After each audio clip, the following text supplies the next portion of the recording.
नमस्ते दोस्तों, मैं आपकी दोस्त मृदुला काटदेरे फिर हाजिर हूँ पवित्र पूर्णिमा की श्रृंखला में।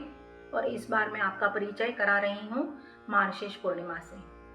सर्वप्रथम मैं अपने गुरुजन प्रसिद्ध शास्त्रीय संगीत गायिका और लेखिका श्रीमती माधवी ताई नानल और प्रसिद्ध सितार और सूरबहार वादक श्री चंद्रशेखर फणसी जी को वंदन करती हूँ। साथ ही आप सभी का पवित्र पूर्णिमा की दूसरी श्रृंखला में स्वागत करती हूँ।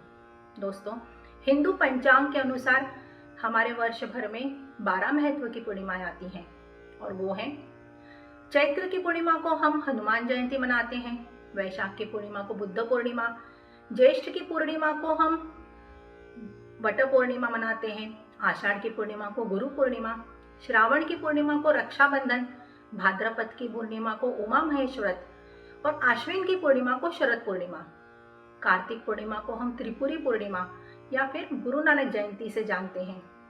मार्गशीर्ष की पूर्णिमा दत्त जयंती के लिए प्रसिद्ध है, पौष की पूर्णिमा शाकांबरी नवरात्रोत्सव के लिए और माघ की पूर्णिमा तीर्थ नदियों में स्नान के लिए, फागुन की पूर्णिमा होली का पर्व मनाते हैं। इस प्रकार 12 महत्व की पूर्णिमाएं हम साल भर मनाते रहते हैं। दोस्तों, हमने हमारी श्रृंखला कार्तिक पूर्णिमा से शुरुआत की थी और आज हम प्रस्तुत कर रहे हैं मार्गशीर्ष पूर्णिमा। दोस्तों, हमारा हिंदू धर्म बहुत से 30 त्योहारों से रचा बसा है। हर महीने में कोई ना कोई त्योहार आता ही है और अगर न भी हो तो पूर्णिमा किसी त्योहार से कम नहीं है।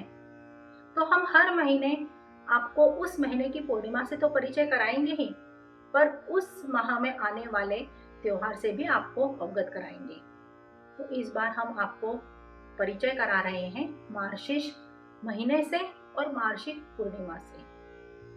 दोस्तों, इस बार आपका परिचय होगा पहले मार्गशीर्ष महीने से। मार्गशीर्ष मास का नाम मृगशीर्ष नक्षत्र पर पड़ा है। क्योंकि ये पूर्णिमा की तिथि है, इसलिए मार्गशीर्ष मास से नाम प्रचलित है। दोस्तों, इस बात पर हम गौर करेंगे कि मास गणना 2 प्रकार से होती है। उत्तर भारत में पूर्णिमा मास पद्धत है, जो पूर्णिमा के बाद महीने का नाम बदल जाता है। जैसे राजस्थान, उत्तर प्रदेश और हिमाचल प्रदेश में पूर्णिमांत मास पद्धत है। वहीं दक्षिण भारत में अमांत मास पद्धति है। अमावस्या के बाद महीने का नाम बदल जाता है। जैसे गुजरात, महाराष्ट्र, आंध्र प्रदेश, तमिलनाडु, कर्नाटका। मार्गशीर्ष माह बहुत ही पवित्र और पावन माह है। भगवान श्री कृष्ण ने स्वयं भगवद गीता में कहा है। भगवद गीता का 10वां अध्याय 35वां श्लोक इसकी पुष्टि करता है।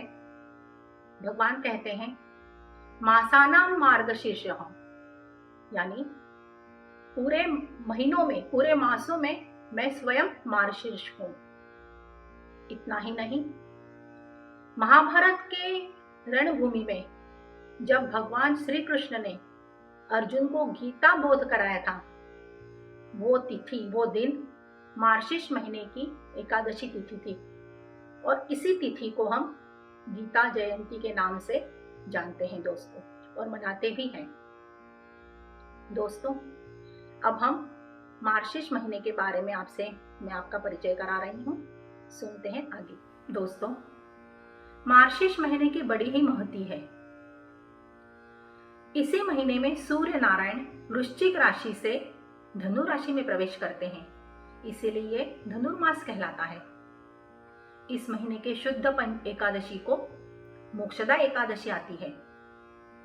भगवान विष्णु के अवतार श्री रामचंद्र और माता सीता जी का विवाह इस महीने के शुद्ध पंचमी को हुआ था, इसीलिए विवाह पंचमी दिन कहा जाता है।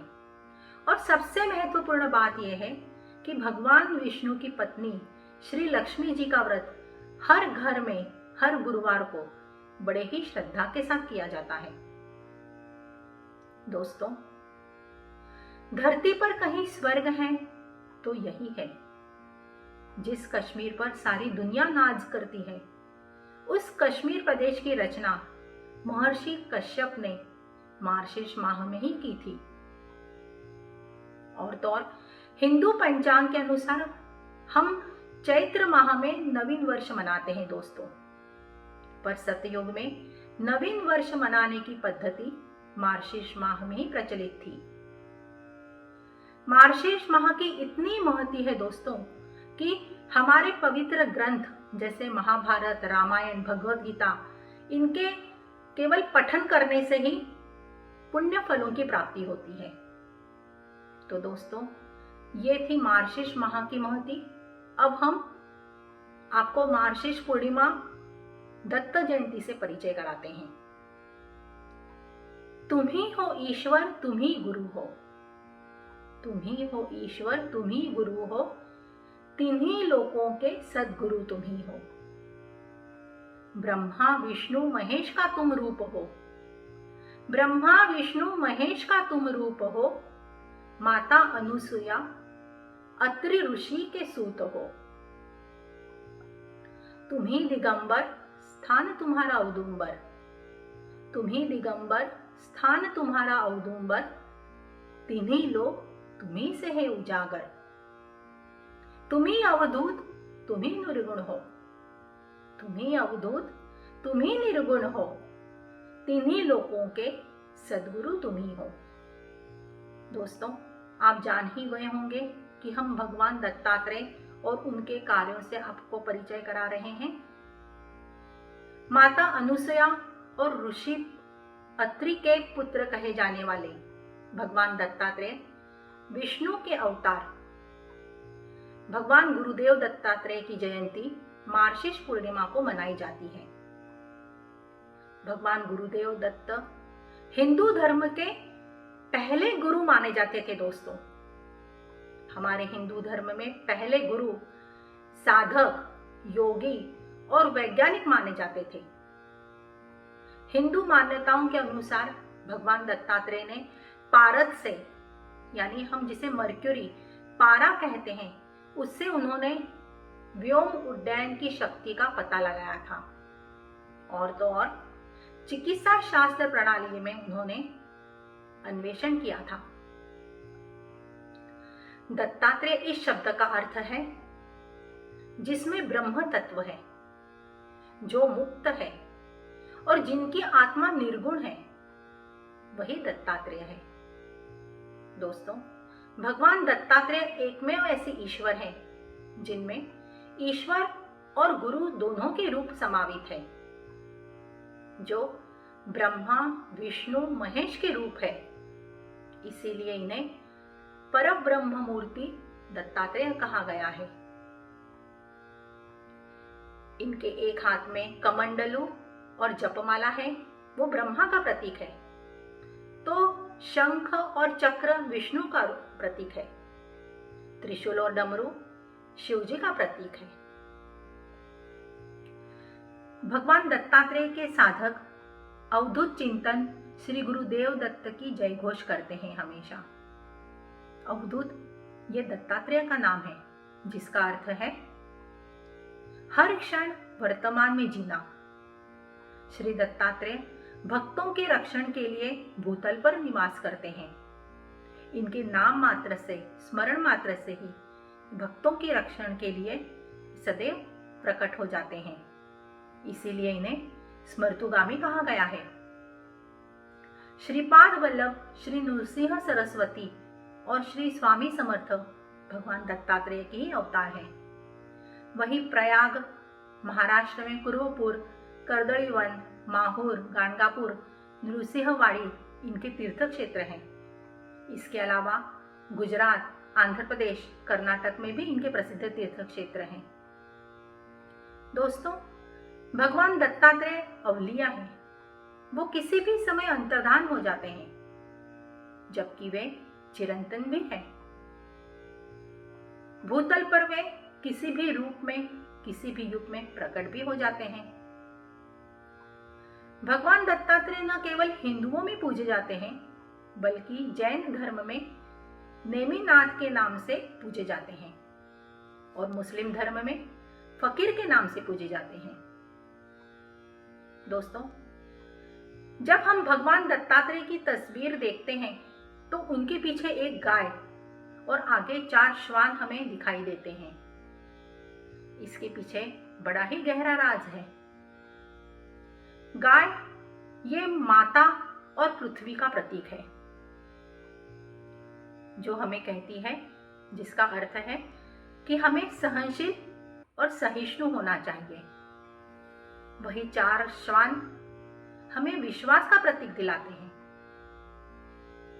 जिस तरह हम हमारे घर में दोस्तों श्वान रखते हैं क्योंकि हमें विश्वास है कि ये हमारे घर की, हमारे परिवार की रक्षा करेगा, उसी प्रकार भगवान दत्तात्रेय की ये 4 श्वान हमें विश्वास दिलाते हैं कि यदि आप अपने गुरुदेव दत्त पर विश्वास रखेंगे तो आपकी जीवन रूपी नैया जरूर ये पार लगाएंगे। दोस्तों, भगवान दत्तात्रेय ने हमें महत्वपूर्ण केवल सीख ही नहीं दी, तो उसके ऊपर उन्होंने स्वयं आचरण भी किया है। वो ये है कि उन्होंने अपने जीवन काल में 24 गुरुओं से शिक्षा ग्रहण की थी। और वो कोई संत महात्मा नहीं थे, बल्कि प्रकृति के वो छोटा से छोटा जीव, जानवर, पशु पक्षियों से उन्होंने 24 गुरु मानकर उनसे उन्होंने शिक्षा ग्रहण की। वैसे तो माता पिता उनके पहले गुरु थे, परंतु इसके अलावा उन्होंने पृथ्वी, जल, सिंधु, आकाश, अग्नि, वायु, चंद्रमा, सूर्य, इन सभी से शिक्षा ग्रहण की।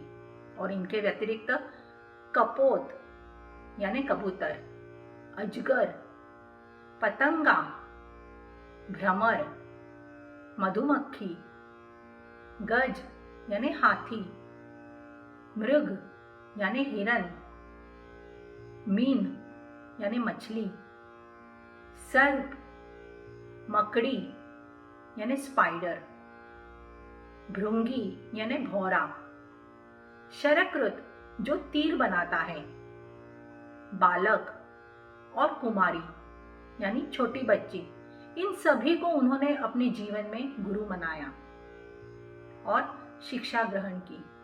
गुरुदेव दत्तात्रेय कहते हैं कि प्रकृति में इंसान छोटा क्यों न हो, पर हमेशा उसके अच्छे गुणों को आत्मसात करके ज्ञान हासिल करना चाहिए। भगवान दत्तात्रेय ने परशुराम जैसे महर्षि को श्री विद्या मंत्र प्रदान किया था।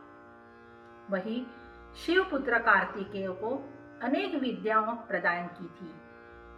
भक्त प्रहलाद को अनासक्ति योग का उपदेश देकर श्रेष्ठ राजा बनाने का कार्य दत्तात्रेय को ही जाता है। श्री दत्तात्रेय के कार्य और जीवनी पर लिखा गया गुरु चरित्र का सप्ताह, या जिसे हम पारायण कहते हैं, गुरुदेव जयंती पर की जाती है, जिसे दत्त जयंती हम कहते हैं। दोस्तों, ये था मार्गशीर्ष पूर्णिमा का महत्व, जिसके लिए हम ज्योतिषाचार्य केतन जी वागड़िया के बहुत बहुत आभारी हैं।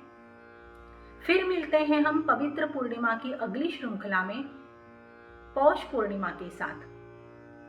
अंत में हम दत्त जयंती के शुभ अवसर पर यही कहेंगे, गुरुर्ब्रह्मा गुरुर्विष्णु गुरुर्देवो महेश्वरा, गुरुर्ब्रह्मा गुरुर्विष्णु गुरुर्देवो महेश्वरा, गुरुर् साक्षात् परब्रह्म तस्मै श्री गुरुवे नमः। गुरुर्ब्रह्मा गुरुर्विष्णु गुरुर्देवो महेश्वरा, गुरुर् साक्षात् परब्रह्म तस्मै श्री